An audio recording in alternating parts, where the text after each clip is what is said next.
오늘 말씀에서 제가 계속해서 그래도 따라갈 거야? 라고 물을 겁니다. 계속 질문할 거예요. 그러면 여러분들은 그때마다 따라갈 거야. 네, 좋습니다. 따라갈 거야는 조금 기니까 아멘으로 화답하면 더 좋을 것 같아요. 네. 따라갈 거야, 그게 아멘이에요. 네. 어린아이들이 아빠가 회사를 가는 모습을 보면은 그것을 보고 뭐라 그래요? 나도 갈래! 그렇잖아요. 그죠? 나도 갈래! 나도 따라갈래! 그렇게 말합니다. 아마도 아빠가 좋은 옷을 입고 또 나가서 돈을 벌어 오니까 참 좋아 보이는 거겠죠? 그런데 그 아빠의 실상은 어떻습니까?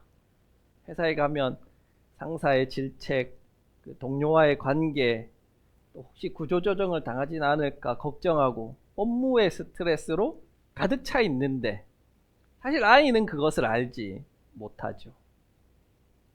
회사에서 받는 이 모든 어려움들은 모른 채 그저 따라간다 라고 하는 그런 모습을 보면 그냥 마냥 귀엽기만 합니다. 아마 저도 그랬던 것 같아요. 제가 농사 짓는 아버님을 따라갈게 라고 하면서 농사를 짓겠다고 한 것은 아버지가 농사 짓는 모습을 보니까 할만하겠네. 예. 좋아 보이네. 뜯어 말리고 싶으셨대요? 막상 해보니까 쉽지 않습니다. 어려움이 있습니다. 한 발짝 물러나서 봤을 때와 직접 그 삶을 따라간다는 것은 전혀 다른 차원이고 눈에 쉽게 보이는 것들이 사실은 그 이면에 굉장히 어려운 일이라는 것을 깨닫게 됩니다. 그래서일까요? 우리는 예수님을 따라갑니다 는 말 대신에 예수님을 믿습니다 라는 말을 더 자주 사용합니다. 믿는 것도 쉬운 일은 아니지만 믿는 게 쉽습니까? 따르는 게 쉽습니까? 믿는 게 쉽지 않아요? 나 예수님 믿어. 그럼 되잖아요.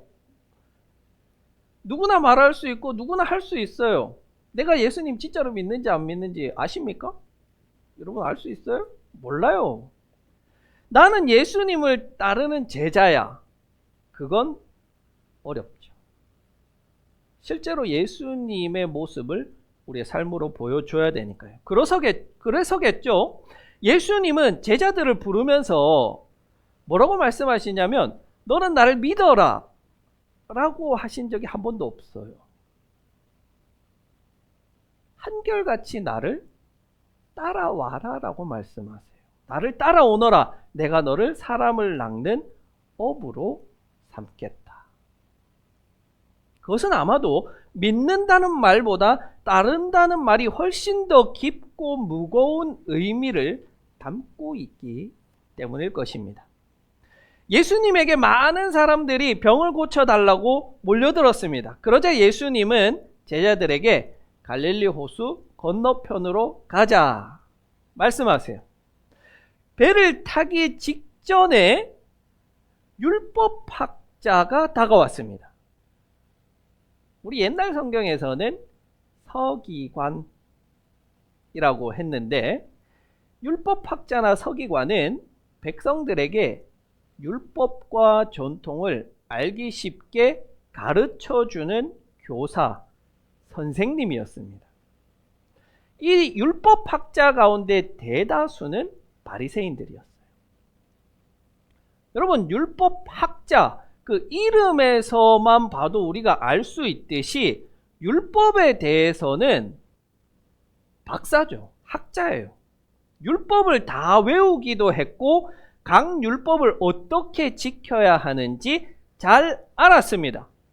그러니 자기들과 다른 가르침을 전하는 예수님을 적대시하는 것은 어찌 보면 당연한 일이었을 거예요. 한편으로는 무시하는 것도 당연하지 않겠어요?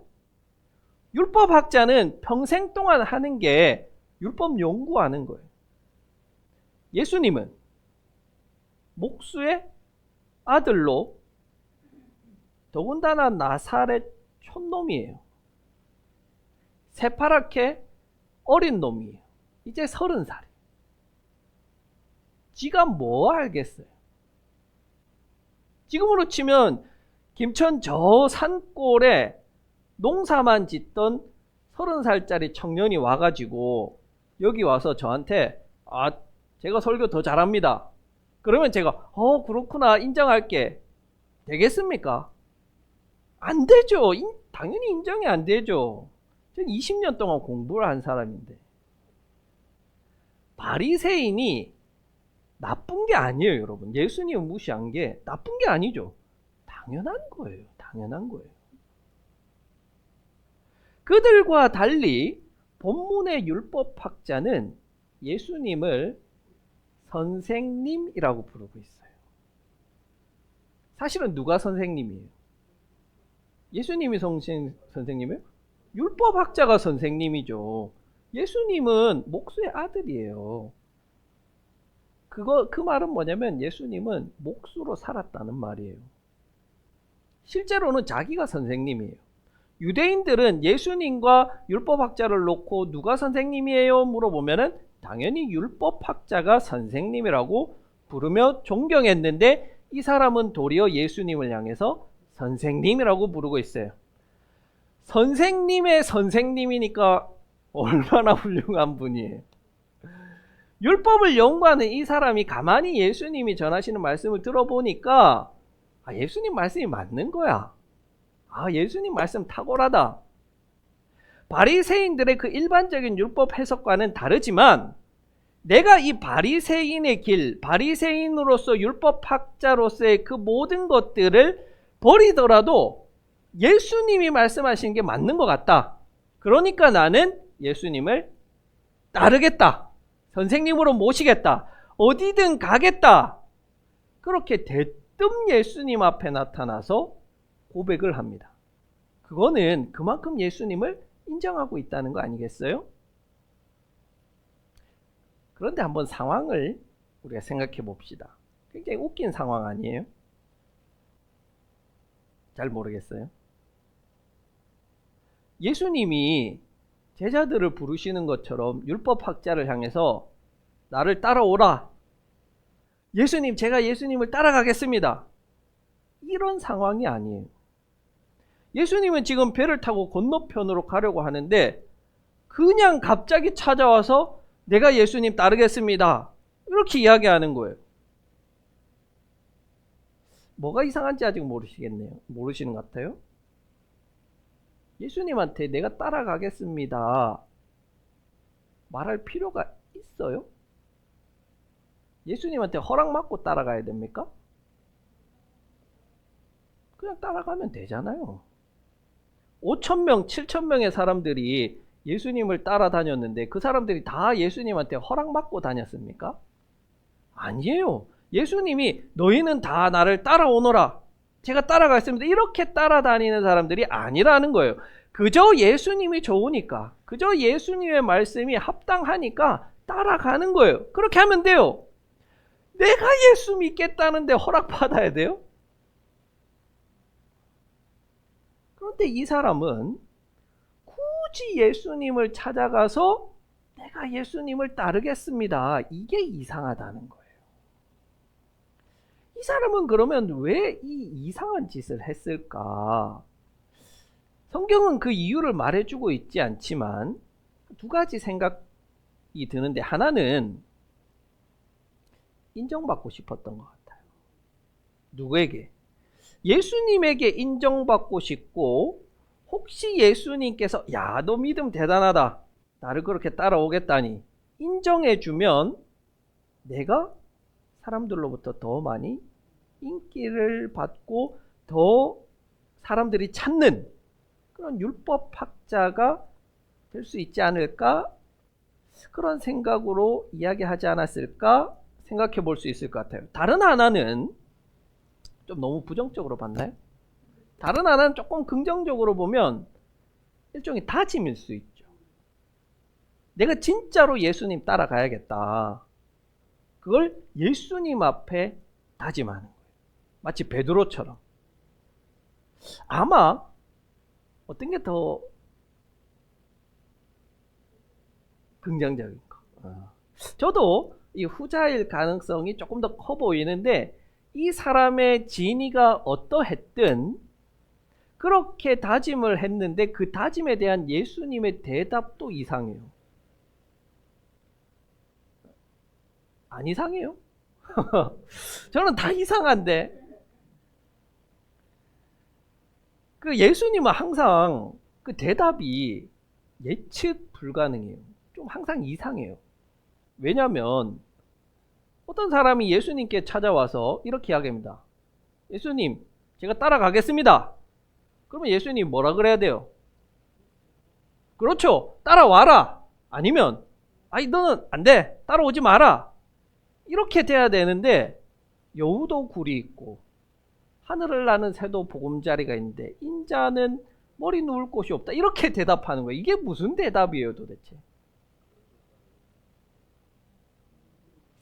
설교 끝났네요. 네.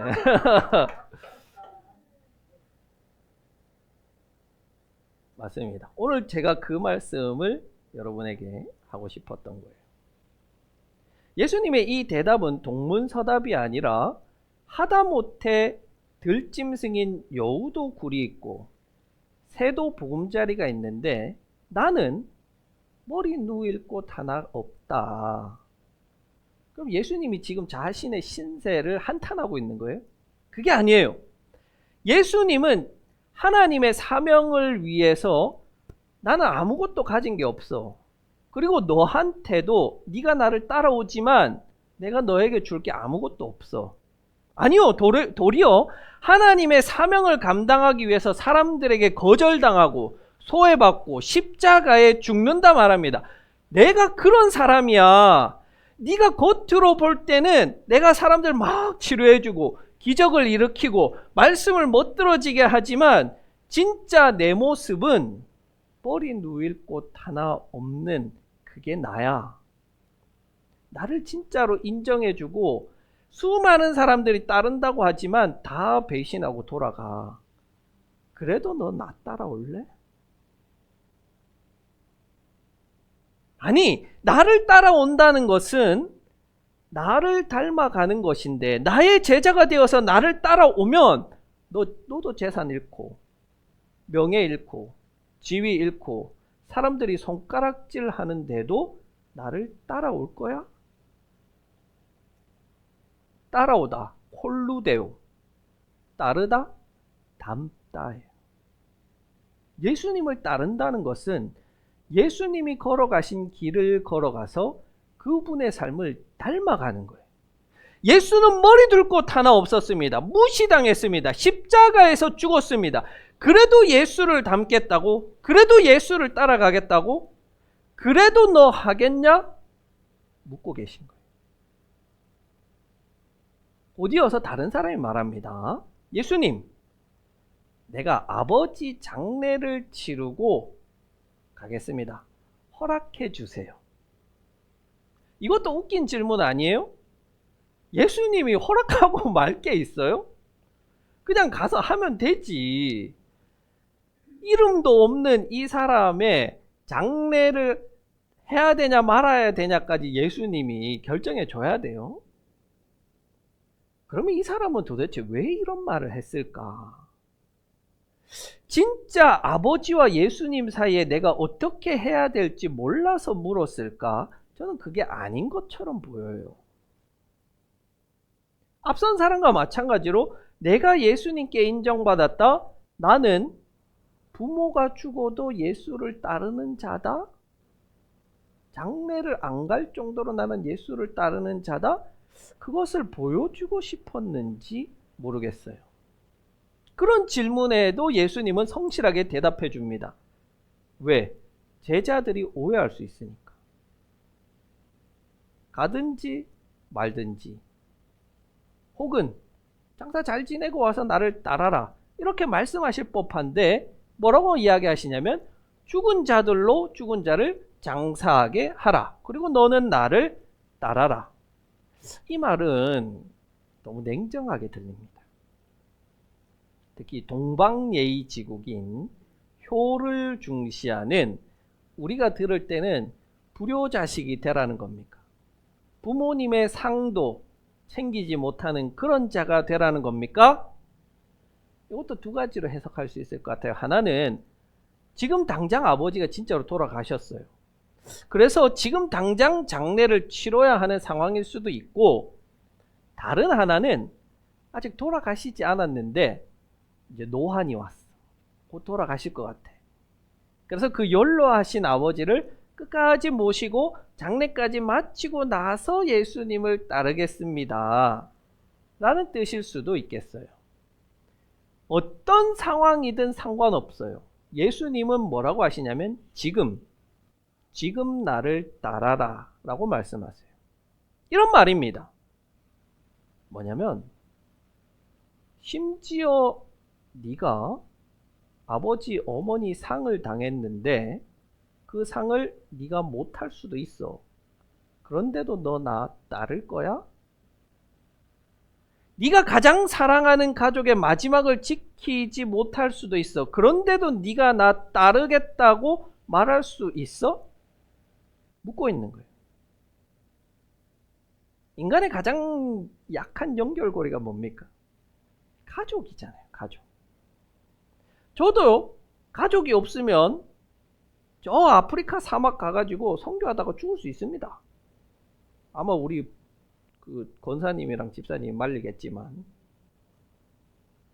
저도 그 정도 사명이 있어요. 그런데 제가 3살배기 갓난아기와 만삭의 아내를 데리고 저 필리핀 쓰레기 마을로 하나님이 가래요. 쉽지 않겠죠.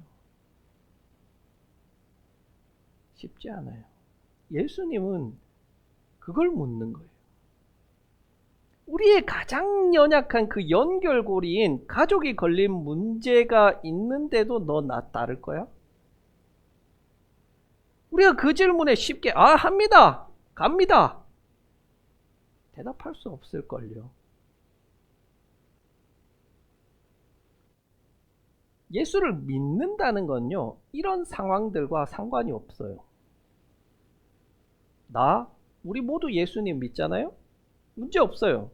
그런데 따른다는 거는요, 전혀 다른 차원이고 전혀 이해할 수 없는 차원이에요. 예수를 따라 나서서 아무것도 얻을 것이 없고 심지어는 재산 잃고 명예 잃고 가족 잃어도 그래도 가야 하는 게 따르는 거예요.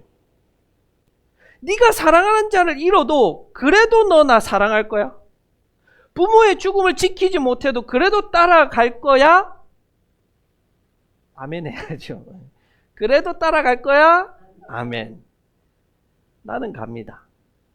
주님, 나는 따라갑니다. 나 목숨 잃어도 주님 따라갑니다.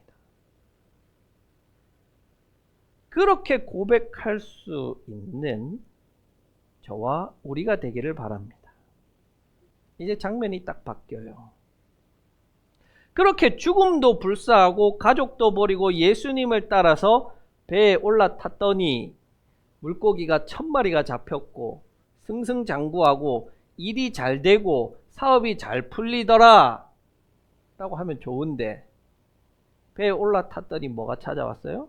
풍랑이 찾아왔어요. 이 장면은 우리가 예수를 따른다는 것의 현실을 그대로 보여주는 것 같아요.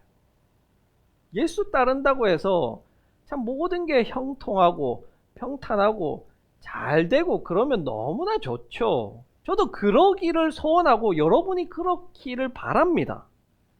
그러나 실제로 우리가 마주하는 현실은 풍랑이 기다리고 시련이 기다리고 고통이 기다리는 거예요. 그런데도 너 갈 거야? 아멘.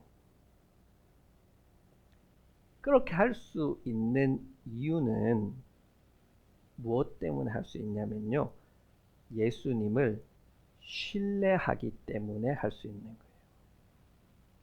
예수님을 진짜로 신뢰하고 있을 때 그걸 우리는 믿음이라고 부르는 거예요.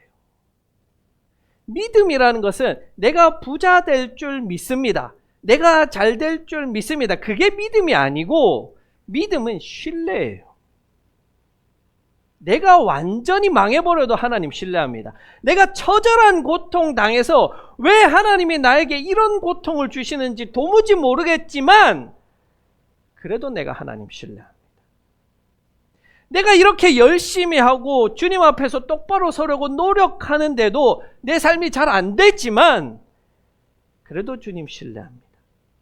그래도 주님 따라갑니다. 그게 믿음이에요. 조그마한 바람이 불어와도 막 예수님 깨워요. 나 죽습니다. 나 죽습니다.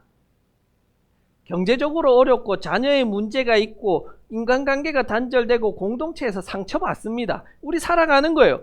그런 풍랑 만날 때마다 주님한테 달려가서 주님 깨우는 거예요. 주님 왜 침묵하십니까? 주님 어디에 계십니까? 있기는 합니까? 왜 안 도와줍니까? 어떤 사람은 고통의 순간마다 주님 찾는 것이 정말 믿음 좋습니다라고 할 수 있을지 모르겠지만 오히려 저는 그 모습 속에서 주님을 온전히 신뢰하지 못하는 모습, 믿음 없는 모습을 봅니다. 예수님 물으세요. 야, 너 진짜로 나 믿는 거 맞아? 여기서 배가 부서지고 물에 빠질 수 있는데 그런데도 너 나 믿어? 심지어 네 목숨 잃을 수 있는데 그런데도 나 신뢰해? 오늘 본문에 나타난 제자들은 그렇게 예수님 따라가겠다고, 그렇게 예수님 믿는다고 한 제자들이 예수님을 진심으로 신뢰하지 못하고 있는 모습을 보여줍니다. 오늘 이 말씀은 나 믿음 있어, 나 예수님 따라갈 수 있어, 그렇게 자신 있게 따라 나선 자들이 삶에서 만나는 그 자그마한 폭풍 속에서 주님을 신뢰하지 못해서 바람과 바다도 복종하는 그분의 역사를 온전히 믿지 못해서 온전히 따르지 못해서 흔들리는 사람의 모습을 우리에게 반면교사로 보여주고 있습니다. 우리는 예수 믿는다고 하면서 예수의 제자로 따라간다고 하면서 이런 모습을 보이면 안 되죠. 이런 믿음 없는 모습을 보이면 안 되죠. 내가 주님 따라갑니다. 내가 주님 믿습니다. 신뢰합니다. 고백한다면 정말 인생의 밑바닥까지 떨어지는 그 순간에도 하나님께서 하시겠지. 하나님께서 역사하시겠지. 하나님께서 인도하시겠지. 하나님을 신뢰할 수 있어야 합니다. 희망을 잃지 않아야 하는 거예요. 좌절하지 않아야 하는 거예요. 그래서 좌절하고 실망하는 것은 주님을 따르는 제자의 모습이 아닌 거예요. 악한 것들은요, 끊임없이 여러분들을 괴롭힐 거예요. 언제까지? 하나님 앞에 설 때까지. 우리를 좌절시키고 절망에 빠뜨리기 위해서 최선을 다할 겁니다. 여러 가지 폭풍을 보내서 예수님을 신뢰하지 못하게 만들 거예요. 세상 사람들이 그렇게 말할 때까지, 야, 예수 믿고 하나님 믿는데 어떻게 저럴 수가 있냐? 하나님이 있다면 어떻게 저렇게 내버려 둘 수 있냐? 그런 말들로 우리를 좌절하고 절망하고 하나님을 신뢰하지 못하게 만듭니다. 그러나 그때에도 역사의 주관자 되시는 하나님께서 우리의 삶을 꼭 붙들고 계십니다. 그것 하나 신뢰하면서 우리가 깨지고 넘어지고 쓰러져도 계속 따라가는 겁니다.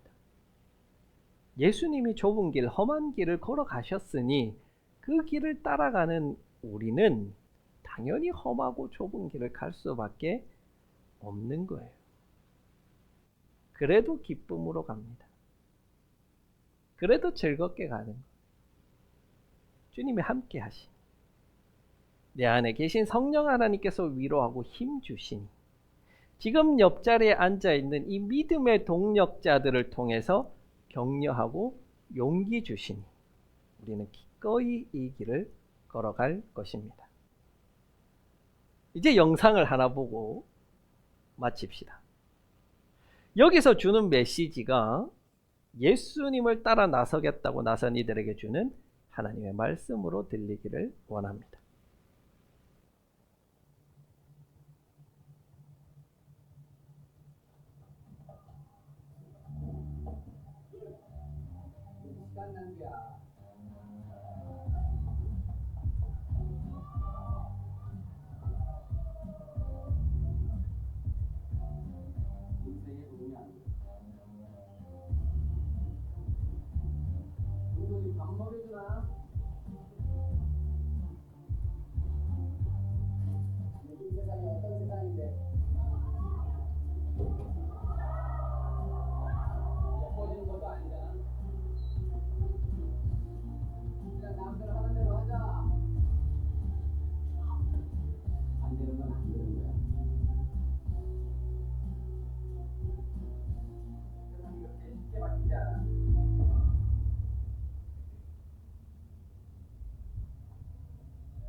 세상이 우리를 그렇게 조롱할 거예요. 지금 세상이 어떤 세상인데.